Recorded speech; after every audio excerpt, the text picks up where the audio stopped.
Dolores, Anissa, Bunga Aprilia, Dea Mega, sakit ya, Dea Mutiara, Gina Susan Putri, Imeli, Irfan tanpa ini, tanpa kabar, Juwita, Marsha,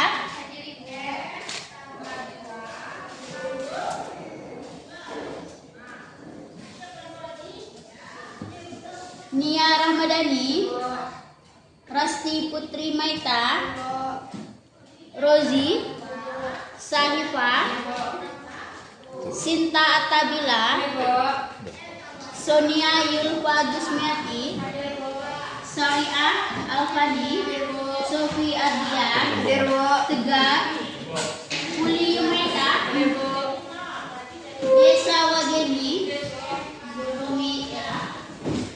Nah, jadi alhamdulillah hanya ada 2 teman Ananda yang tidak hadir, itu salah satunya dia sakit, kita doakan semoga dia cepat sembuh ya. Lalu ada Irfan yang tanpa kabar karena kemarin set aja, semoga dia baik-baik aja di rumah ya. Nah, sebelum memulai pembelajaran kemarin kita membahas tentang apa?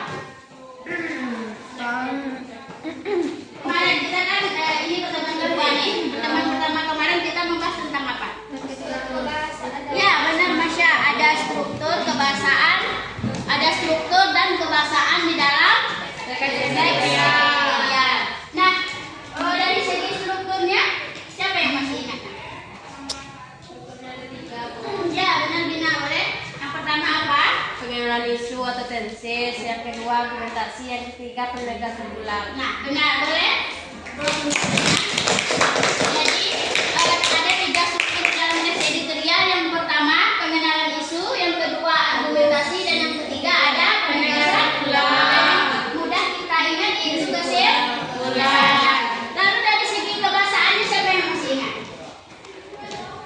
Karena ini berkaitan dengan pembelajaran kita hari ini. Jadi Anda harus paham tahu duduk materi tentang ini. Siapa yang masih ingat kebahasaan di dalam teks editorial? Ada kelas Bu. Ya, Dina, silakan.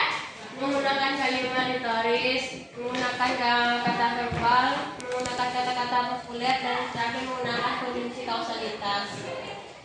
Nah, jadi yang pertama menggunakan Kata retoris. kata retoris atau kalimat retoris.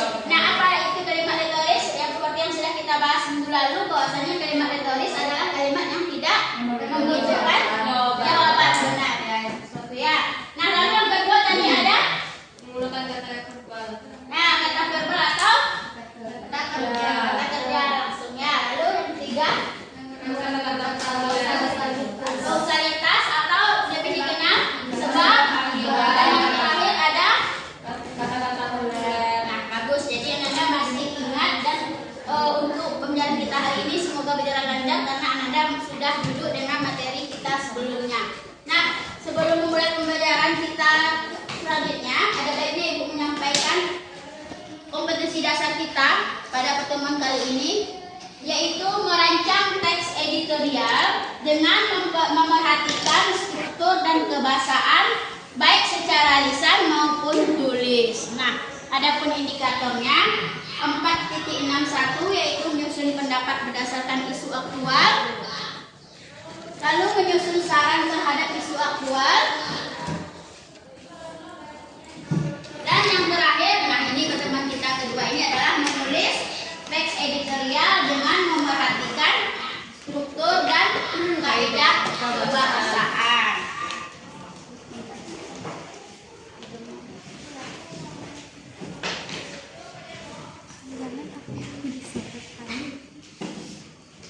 Nah,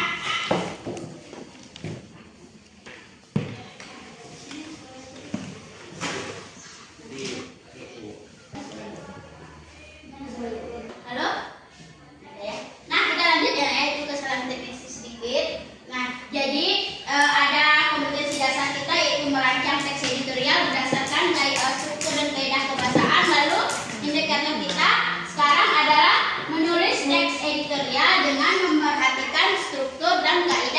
masalahnya. Nah, sebelum itu Ibu ingin membagikan kembali teks kita yang kemarin, teman kita kemarin. Nah, boleh tolong ketua kelas.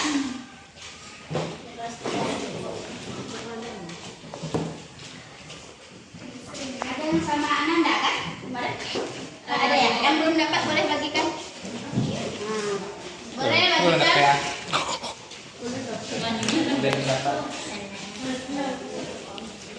Ini. Nah, itu teks yang pertemuan kita kemarinnya. Boleh kita Ananda baca lagi atau kita bahas lagi sebelum kita nanti memulai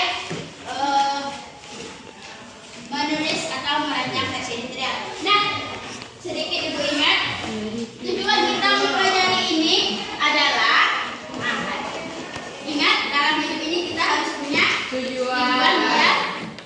Kita sampai ke tempatnya itu yang ingin Ananda tuju ya. Nah, melalui pendekatan saintifik dengan menggunakan metode roundtable serta model pembelajaran project based learning. Nah, di sini adalah project. Ingat, project berarti kita nanti akan menghasilkan sebuah produk-produknya apa, yaitu hasil tulisan Ananda itu. Nah, peserta didik dapat menulis teks editorial dengan tepat dengan memperhatikan struktur dan kaidah kebahasaan. Nah, itu tujuan pelajaran kita ya, Nak, ya. Sudah mendapatkan semua teksnya? Sudah. Kan kemarin kita sudah membahas struktur di dalam teks itu yang mana saja, lalu kebahasaannya apa-apa saja sudah kita bahas sebelumnya, Nak, ya. Nah, sekarang di teks tersebut boleh Ananda cari lagi sebelum kita nanti mulai menulis ya. Boleh Ananda cari lagi di dalam teks, ada berapa teksnya tentang, yang pertama kemarin tentang Halloween dan yang kedua tentang tragedi Kanjuruhan. Nah, jadi yang mendapatkan Halloween fokus ke Halloween juga, dan Kanjuruhan juga fokus ke Kanjuruhan. Boleh Ananda kerjakan dari sekarang ya.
kita hari ini.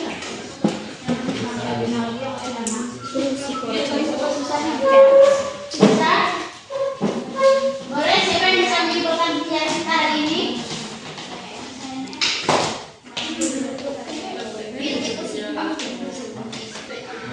Siapa? Siapa yang bisa menyimpulkan pembelajaran kita hari ini? Bahwasanya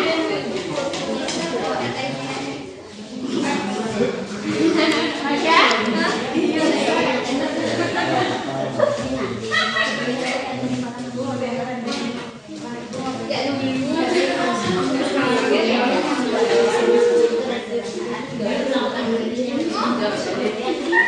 Ya, dengar, silakan mulai berdirinya ya. Untuk menyimpulkan kelompok 3, mohon perhatikan ya kita. Kesimpulannya yaitu editorial mempunyai struktur ada 3. Yang pertama penurunan isu, yang kedua argumentasi, yang ketiga penegasan ulang. Tag editorial juga mempunyai kaidah kebahasaan. Yang pertama menggunakan kalimat retoris, yang kedua menggunakan kata-kata populer, yang ketiga menggunakan kata verbal atau langsung, dan yang keempat menggunakan konstruksi kausalitas. Dalam menulis tag editorial ada beberapa tahapan yang harus kita perhatikan. Yang pertama harus menentukan topik, yang kedua mengumpulkan data, yang ketiga menganalisis fakta yang telah kita temukan atau mengembangkannya, dan yang terakhir membuat tag editorial. Sekian, terima kasih. Nah, boleh tepuk tangan untuk Ananda, Sundana, dan Gina. Jadi pada hari ini dapat kita simpulkan pembelajaran kita tentang menulis teks editorial yang disampaikan oleh teman Ananda tadi ya Uli ya. Bisa kelompok 3. Nah, jadi pada hari ini Ibu ingin bertanya lagi bagaimana pembelajaran hari ini? Perbedaan kita itu bisa ada buktinya, tapi hanya saja karena daerah juga. Nah, jadi sebelum menutup pembelajaran ini, Ibu ingin menyampaikan kepada Ananda bahwasanya kita sudah tuntas di materi tentang teks editorial. Mulai dari KD 3.6, 4.5, 4.3.6 dan 4.6, yaitu terakhir menulis teks editorial. Nah, jadi untuk minggu depan Anda boleh membaca materi tentang novel lagi ya. Minggu depan pertemuan kita adalah tentang novel. Jadi sampai di sini pertemuan kita. Ibu tutupi dengan Assalamualaikum warahmatullahi wabarakatuh. Waalaikumsalam.